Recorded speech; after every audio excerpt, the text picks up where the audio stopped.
there, beautiful minds. It's your girl, Mazi Aquila, your guru, your guide to everything high school, college, and just life in between. God, have I miss saying that. No, I actually do really miss saying my intro. It's a little bit weird now that I'm like graduated from high school. It feels weird to say like you're a guru in high school because I'm just not there anymore.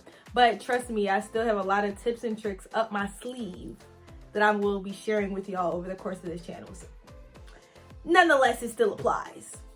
But as you can see by the title of today's video, I'll be giving you 10 things that I wish I would have known earlier this semester. So for those of you who don't know, I am a freshman or first year at Brandeis University, but this semester taught me a little thing about life, and I want to share these things with you so you don't have to go through it, or so you can relate to me and we can go through it together. You know, little eye to eye action. Before I jump into the nitty gritty of this video, I want to kindly ask you to go ahead and like this video and subscribe to my channel. It really means a lot. Without any further ado, let me get into the juice. Like, this semester taught me so much that I didn't anticipate it to. So first things first, I wanna just come out the gate with this one because this is something that I personally didn't even think would affect me. For context, before coming to college, I was not a party person. I literally just went to school, went to work, and got it done for my community. And if you know, you know, like I never partied. So coming to college and having the opportunity to be in party settings, I thought that was the place to make friends. And was I wrong? You do not make friends at parties. Yes, parties are a great place to network and meet new people. But if your friend group is centered around you guys going out and partying, those aren't core friends, unfortunately. You know, friends should be people who are helping to support you in getting your goals met, reaching your highest potential, and you should be doing the same for them. Unless your goal is to be a party person, then only having friends that the only thing y'all have in common is the fact that y'all party, it is not adding up. It's not 1 + 1. That's how you end up distracted. That's how you end up behind on your work. That's how you end up falling victims of peer pressure. So make sure you're making smart decisions about who you're considering a friend and who's just an associate.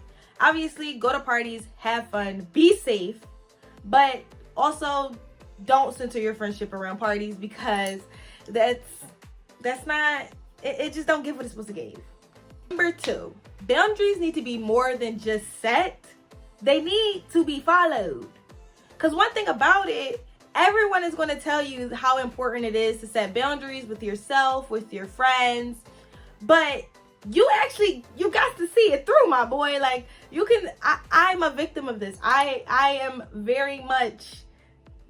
that girl. I'm talking to myself right now, honestly. Like, I would tell myself, yeah, I'm going to go to sleep at this time so I can get this many amount of hours, or I'm going to get done with work at this time so I can have time to just relax and then, you know, take care of myself. But then I would find myself staying up all night working on assignments when really I should be getting that sleep so I can be as productive as I need to be during the day. Does that make sense? Listen, it's easier said than done, but one of the things that helped me the most with holding myself accountable is kind of creating like a reward system for myself, right? So I would say, okay, if I have this to-do list, if I get 6 things out of this 10-point to-do list done, then I'm gonna take myself my favorite ice cream because I know that I deserve it. I earned that. I did that. You know what I mean? So I would suggest the same thing for you. Like, figure out how to hold yourself accountable, whether that's through a reward system, whether that's through setting timers on your phone to like remind you that you need to be on track with certain things, because it's just important. Next, and this one really hit home. It is okay to change your mind, and I mean about everything.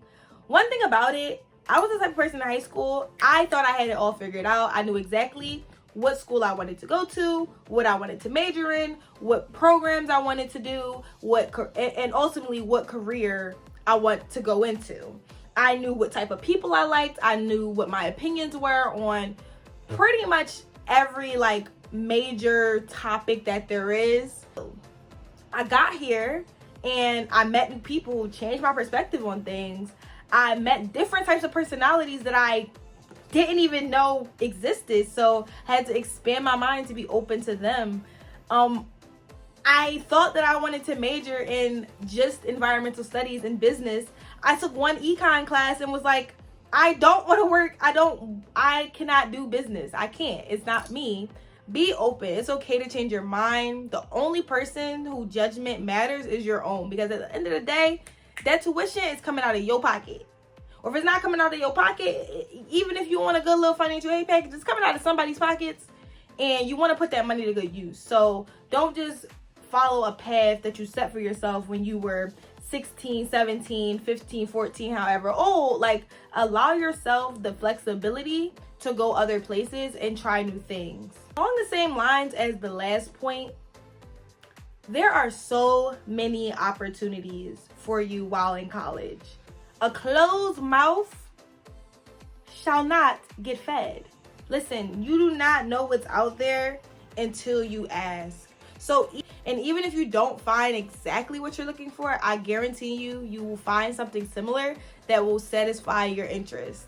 Or you might find something completely new that will inspire an entirely new passion or an entirely new route for yourself. So don't just lock yourself, again, don't lock yourself in these bubbles, in these boxes of to who you think you're supposed to be. Because the person you think you're supposed to be, the person you actually are, and the person you gonna be could be three different people. You need to figure it out. And like, you can only figure it out if you go looking for it.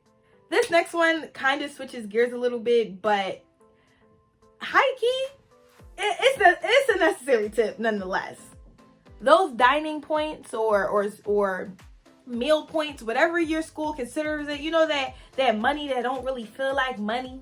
You know, you can just spend it at like the little convenience store on campus, or, you know, it might get you like a special little Starbucks drink. Remember, spend that like it's real money. Do not do what some of my dearly beloved friends did and blow a bag your first month or so here, and then be at the end of the semester starving yourself during finals because you don't got no points. One of my close friends actually budgeted out their points per week before they even got here. They were thinking proactive. This one right here, I cannot stress this enough. Especially for those of us who are going out of state, or in some cases out of the country for college. It can feel, you can have a preemptive like sense of abandonment, right? Like, you'll think that once you leave, even with social media and stuff, it's so hard to keep up with people when your schedule is so busy, or adjusting to a new environment, and you feel like your university can become a bubble that is hard to get out of. So you may go through this feeling like everyone back home is going to forget about you. Like, all of your mentors, your high school friends, like, you're not going to ever talk to these people again, which is just simply not the case. There's been so many points in the semester where I'm like, oh my God, like, no one back home cares. No one cares. And then randomly, like, a mentor or someone that I worked with or someone that I've mentored will reach out to me and be like, hey, Mazi, like, how are things going? And it's moments like that that brings me back to earth and reminds me that I'm only 200 miles away. Well, not only, because that's a little steep, that's a little up there, but people still care. You're not going to be forgotten about. Don't worry. The most vital piece of advice that I'm going to give you, the piece of advice that I swear to God, if I would have known this or really valued this before coming to college, I probably would have been like, no cap, I would have been like 76% happier. Taking care of yourself is not optional. And I'm not talking about like the general, like, take a shower, eat, do some skincare. Like, I'm not talking about those things, because I think those things go without being said. Like, if you don't take a shower, you'll be musty nobody likes musty. Like nobody wants to be musty. I think you shouldn't want to be musty. Don't be musty. If you don't eat, you'll be hungry and angry and mad and you'll pass out. And like everybody knows that you need to eat and take care of your physical. But and then like obviously like people will tell you like the importance of mental health and like reaching out, da da da. It's so easy to take that for granted, especially when you're in the midst of taking all these classes and you're trying to join clubs and be proactive and you're interacting with so many different people. You're having lunch with this person on this day and this person on that day. And then this club is having this and there's free food over there. You're always moving. You're always doing something. And it'll literally slip your mind that you need to prioritize you. Yeah, you. Like, it's so easy. And if you can do that, like, it's not an option. It's not an if you can. It's, you need to do it. Like, you need to take time where you are just doing whatever it is you need to do. Well, guys, that's all I have for you today for this video. Thank you so much for watching. If you got any value out of this, if you learned something new, if you feel a little bit better, if you feel a little bit seen or heard, or anything I said resonated with you, feel free to comment down below. Let's have a little conversation. Let's talk about it. If you want more content like this, or you want to hear all of my crazy life story times, college story times, please subscribe to the channel. I'll have a lot of content coming out for you soon. Trust me, it's worth it. Hit the sub, it's worth it. That's all I'm gonna say. I'm gonna let the video, I'm gonna let the work, I'm gonna let the videos speak for themselves.